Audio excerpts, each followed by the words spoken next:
नमस्कार,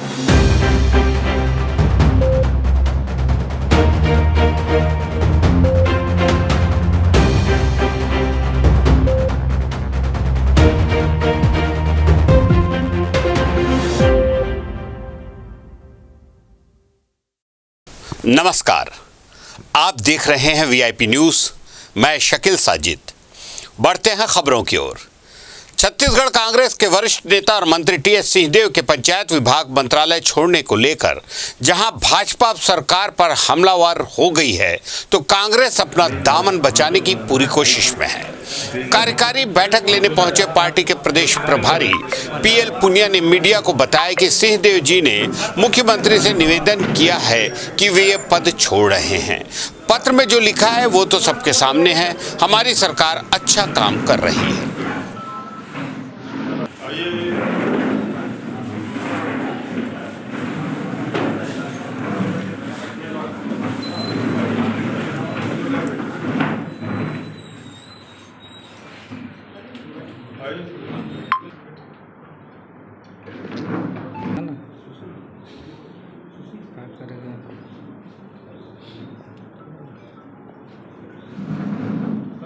उसमें पत्र में जो लिखा है वो सबके सामने है और उन्होंने अपने हिसाब से काम उसको लिखा है, बताया है।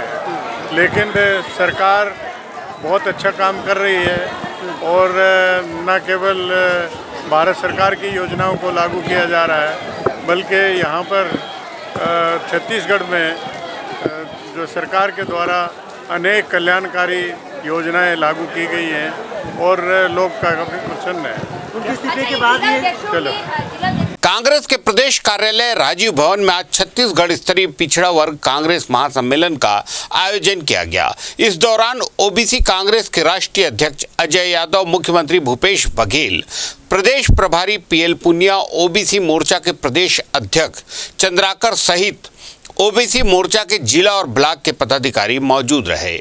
बैठक के बाद मुख्यमंत्री भूपेश बघेल ने बैठक में हुई चर्चा की जानकारी दी और बताया कि पिछड़े वर्ग को संगठित होकर कांग्रेस के पक्ष में किस तरह से काम करना है, उसको लेकर बातचीत की गई। इस दौरान उन्होंने आरक्षण को लेकर भी केंद्र सरकार पर जमकर प्रहार किया। वहीं रायपुर पहुंचे ओबीसी कांग्रेस के राष्ट्रीय अध्यक्ष अजय यादव ने जल्द से जल्द ओबीसी वर्ग केंद्रीय आयोग के गठन करने की मांग की। वहीं जातीय जनगणना और शासकीय संपदाओं के निजीकरण को लेकर भी केंद्र सरकार पर जमकर हमला बोला। ले रहे हैं। वहीं दूसरे वो अन्य पिछड़े वर्ग के राष्ट्रीय अध्यक्ष एवं अजय यादव जी, जो कि हरियाणा के 6 बार के विधायक और वहाँ के वित्त मंत्री रहे हैं, वो पहली बार आए। तो जोशीला स्वागत पिछड़े वर्ग के लोगों के द्वारा हुआ है और उन्होंने मार्गदर्शन दिया कि पिछड़े वर्ग को संगठित होकर किस प्रकार से कांग्रेस के पक्ष में काम करना है, उनके निर्देश प्राप्त हुए। और देखिए, आज जो है हमारे मुख्यमंत्री भूपेश बघेल जी और हमारे जो स्टेट के अध्यक्ष हैं ओबीसी के चौरवेश्वर चंद्राकर जी, इन्होंने आज पिछड़ा वर्ग की हमारे जो जिले के अध्यक्ष हैं, ब्लॉक के अध्यक्ष हैं और जो सीनियर लीडर्स हैं, वो सब आए थे। तो हमने कांग्रेस को मजबूत करने के लिए, ओबीसी एक बहुत बड़ा वर्ग है और हम चाहते हैं कि ओबीसी का जो केंद्रीय आयोग है, जो सेंटर का जो पिछड़ा वर्ग का आयोग है, उसकी म्याद खत्म होगी 2021 में। हमने मांग रखी है कि केंद्र सरकार अगर प्रधानमंत्री स्वयं को पिछड़ा वर्ग का बोलते हैं तो उसको आयोग को दोबारा जल्दी गठित करें। दूसरा, जो जनगणना है उसको करवाया जाए ताकि पता लगे किसकी आबादी कितनी है। कैबिनेट मंत्री टीएस सिंहदेव के पंचायत और ग्रामीण विकास विभाग छोड़ने पर मुख्यमंत्री भूपेश बघेल की पहली प्रतिक्रिया सामने आई है।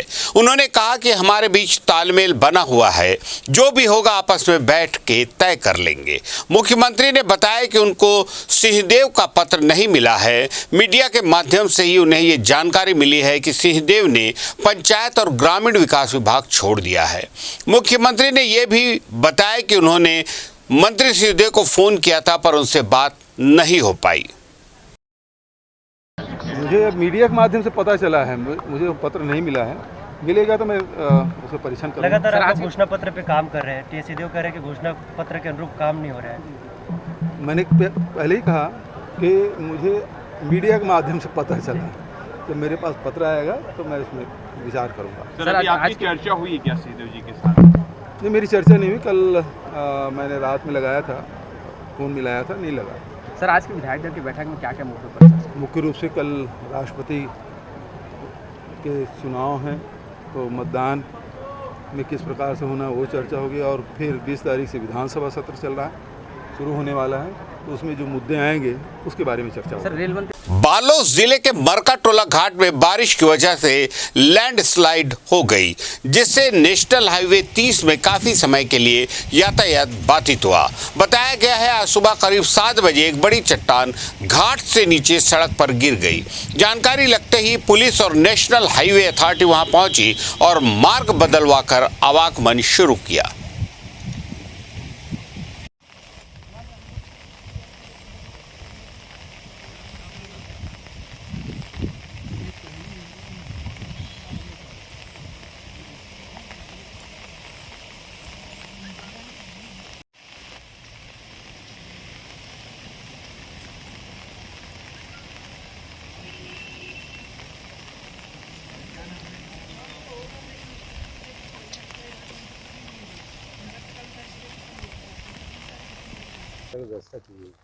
ये सुबह 7:30 लगभग आज 8 बजे के आसपास की घटना है। ये रोड ब्लॉक हुआ है पत्थर गिरने से।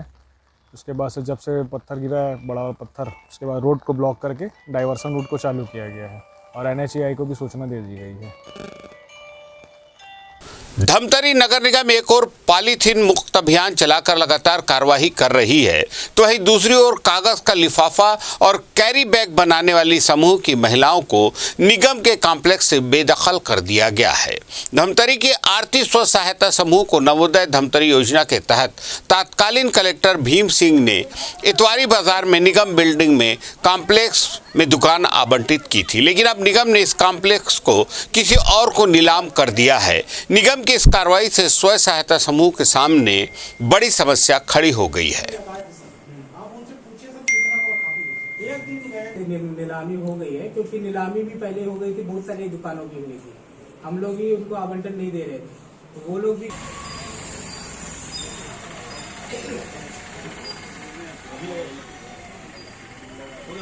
जबरदस्ती लेडीज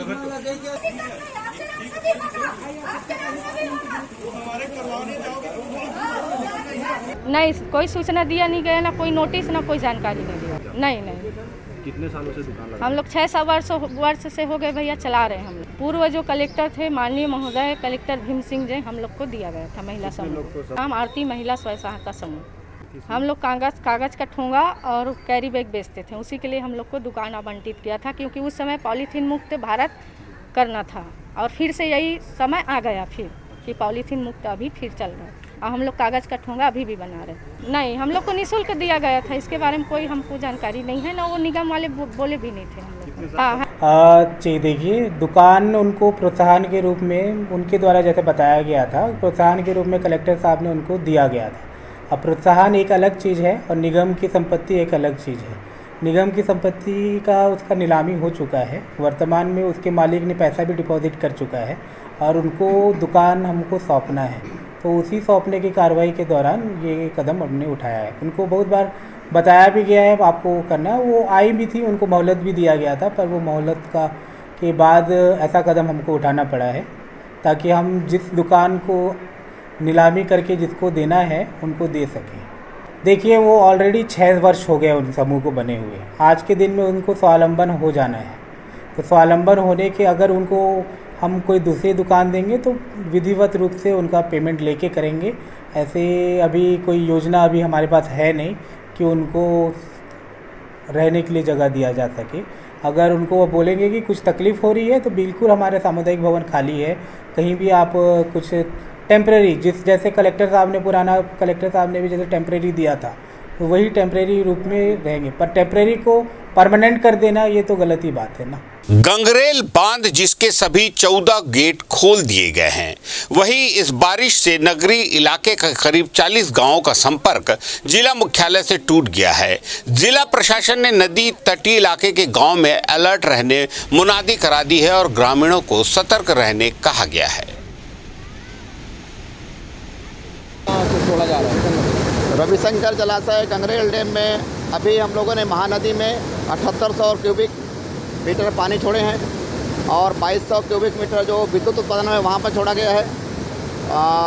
करीब जल भराव है वो 82% हो चुका था, जिसमें आपका 32 टीएमसी पानी का जो है वो होती है और वर्तमान में 135 क्यूबिक मीटर पानी है वो बाहर से आ रही है कंटिन्यू, और ये जब तक कम नहीं होगी तब तक हमको 14 गेट हम लोग ओपन रखेंगे। करीब 8 दिन से हम लोगों ने ये संभावना व्यक्त किए थे कि पानी छोड़ने की संभावना हो सकती है, इसलिए करीब 45 गांव में पहले से अलर्ट किया जा चुका था। इरिगेशन डिपार्टमेंट और रेवेन्यू और पुलिस डिपार्टमेंट के व्यक्ति जाके वहाँ पर पहले ताकीद किए थे, सर्वे किए थे। साथ साथ ग्राम पंचायतों से हम लोगों ने मुनादी भी कराया हुआ है ताकि किसी प्रकार की दुर्घटना से न हो सके। आवक के ऊपर डिपेंड करेगा। इसमें करीब हम लोगों ने 10,000 क्यूबिक मीटर पानी छोड़ा है, जैसे मैंने बताया कि 7800 क्यूबिक मीटर आपके महानदी में और 2200 क्यूबिक मीटर जो विद्युत उत्पादन है वहाँ पर छोड़ा गया है। 1,32,000 क्यूबिक मीटर बाहर से कैचमेंट एरिया से पानी आ रही है। जैसे जैसे पानी आवक घटती है वैसे इस पर निर्णय लिया जाएगा। जांजगीर चांपा जिले के अकलतरा में संघर्ष समिति ने 10 सूत्रीय मांगों को लेकर रेलवे स्टेशन के सामने ढोल नगाड़े बजाकर प्रदर्शन किया। प्रदर्शनकारियों ने बताया कि कई सालों से रेलवे प्रशासन ने स्टेशन में सुविधा बढ़ाने की मांग की जा रही है, मगर उनकी मांगों को रेलवे अनसुना कर रहा है, जिसकी वजह से अब अकलतरा संघर्ष समिति द्वारा आंदोलन की राह अपनाई गई है। इनकलाब इनकलाब जय जवान जय जवान, भारत माता की भारत माता की।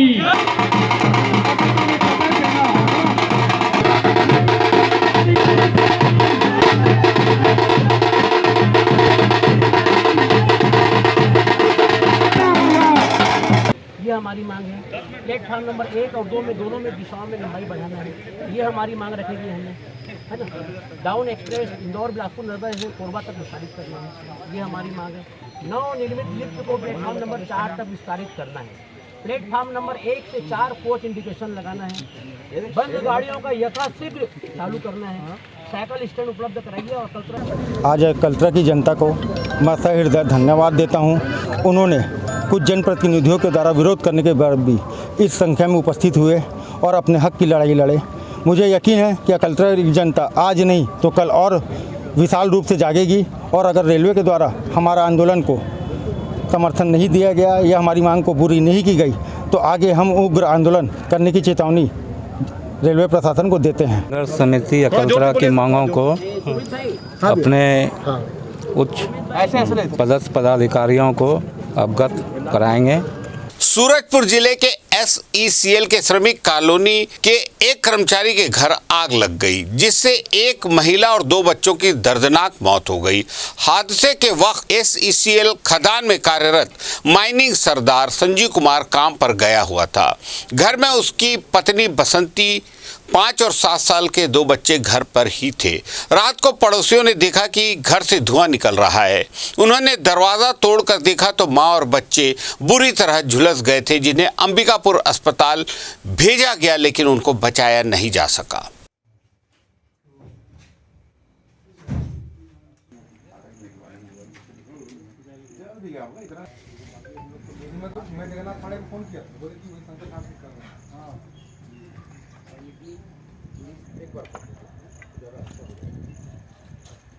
मोबाइल चिपक गया होगा उसी में, जिसमें जला है तो कहाँ बचेगा।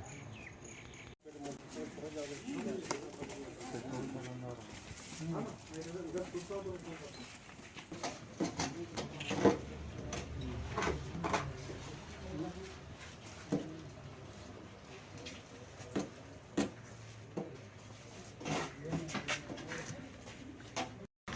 रात में टीवी देख रहे थे हम लोग सब परिवार, वही 11:15 बजे के आसपास गाड़ी रखने गए, तो मैं और बेटा गए, तो मैं गाड़ी रख के अंदर चला गया। बेटा को बोला कर देना, तो ये वाला ग्रिल वो लॉक करा था, तो तेज से चिल्लाने लगा। तो मैं सोचा कि क्या हो गया, तेज से दौड़े तो बोला चौधरी अंकल के घर के अंदर आग लग गई है। तो देखे तो पूरा आग अंदर दिख रही थी हम लोगों के पास। तो फिर हम लोग सब तीनों के तीनों बाहर निकले, रोड से चिल्लाना चालू किए, सब कोई बाहर निकलो, चौधरी जी के यहाँ आग लग गई है। फिर आए सब पड़ोसी लोग इकट्ठा हुए, फिर हम लोग कूद के गेट गए, ग्रिल का ताला वाला तोड़ के, और अंदर मतलब आग लगी ही थी, दिख रही थी हम लोगों को। फिर बड़ी मुश्किल से दरवाज़ा तोड़ते तोड़ते गए और बच्चों को बाहर निकाले और कंबल में लपेट के CCL हॉस्पिटल भटगांव ले गए। अच्छा। कल रात थाना भटगांव को सूचना मिली कि जरही में SCCL का B टाइप क्वार्टर है, तो B231 नंबर के क्वार्टर में जो है आग लगी है।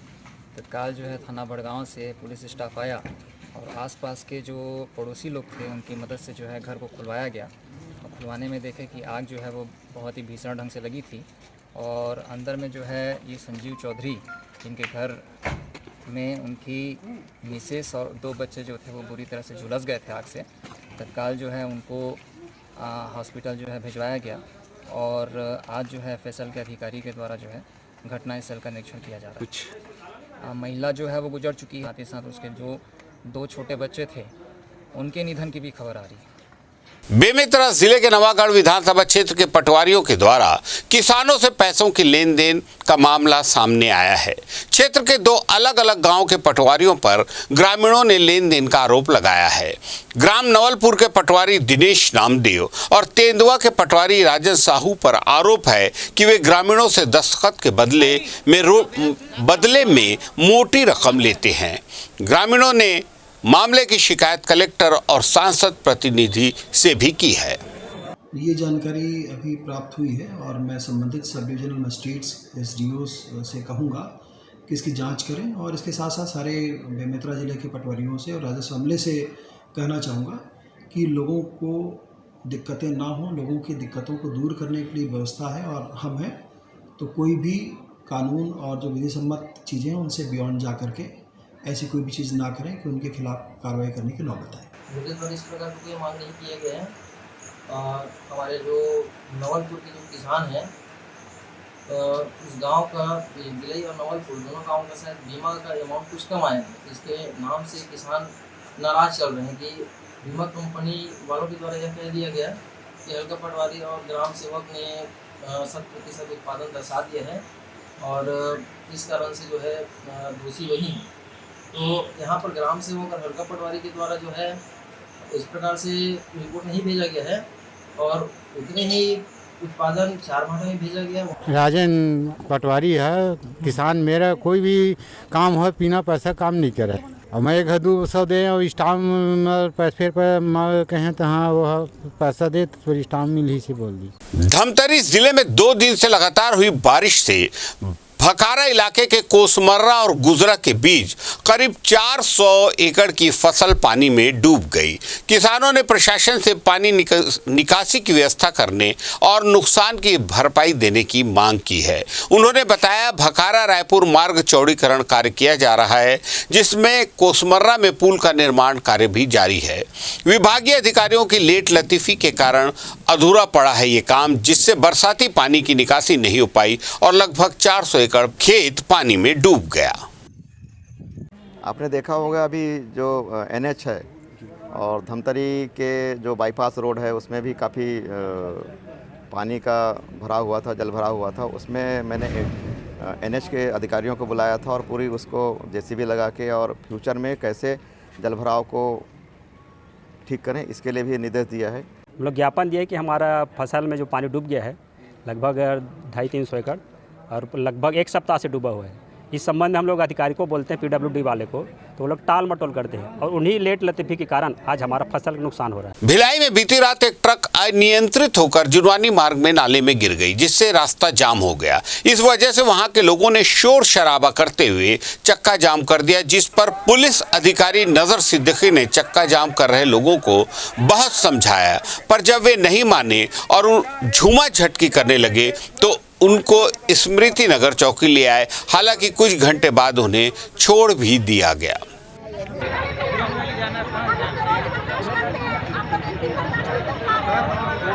बेमेतरा जिले के चंदनू थाना परिसर में पौधारोपण कार्यक्रम का आयोजन किया गया, जिसमें थाना प्रभारी और पुलिस कर्मियों ने लगभग 600 पौधों का रोपण कर पर्यावरण संरक्षण का संदेश दिया। करीब 650 पौधे फलदार, वृक्षदार, छायादार एवं फूलदार वृक्ष रोपे गए हैं एवं भविष्य में और लगाने की उम्मीद है।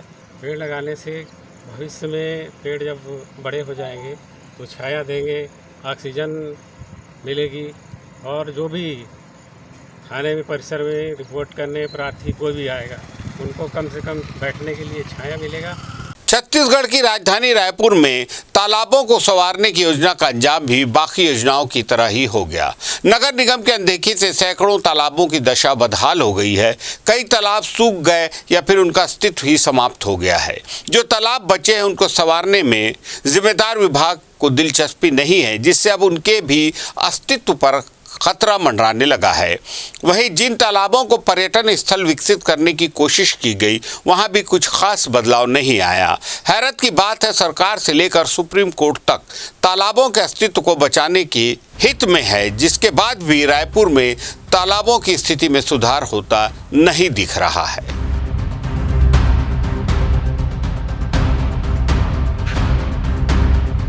हर साल रायपुर में तालाबों के संरक्षण और सौंदर्यीकरण के नाम पर करोड़ों खर्च करने के बावजूद शहर से 53 तालाबों का अस्तित्व खत्म हो चुका है। बाकी बचे तालाब भी अपनी बदहाली पर आंसू बहा रहे हैं। यहाँ पर रायपुर में 300 तालाब थे, अभी वर्तमान में नगर निगम रिकॉर्ड में संभवतः 126 के आसपास है। इसमें नगर पालिका ही जिम्मेदार है।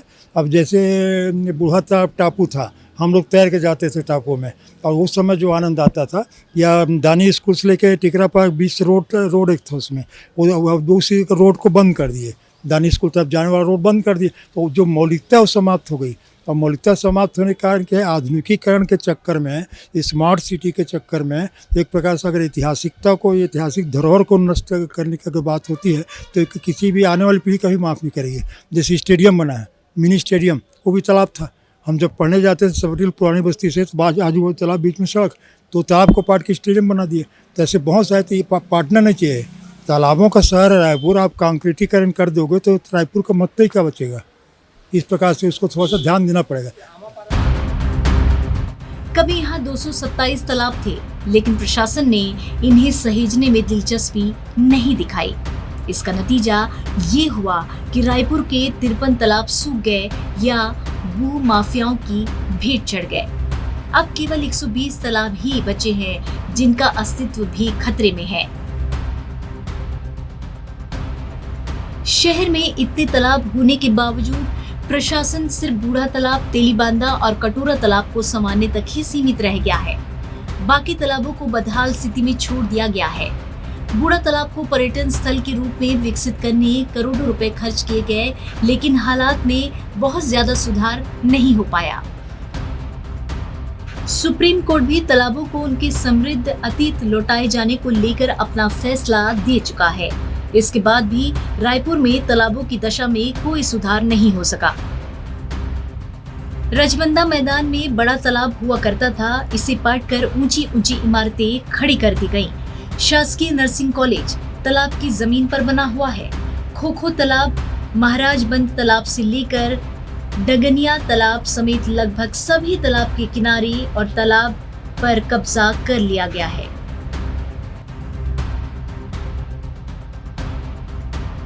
आज के बुलेटिन में फिलहाल इतना ही। ताज़ा तरीन खबरों के लिए देखते रहिए VIP न्यूज़।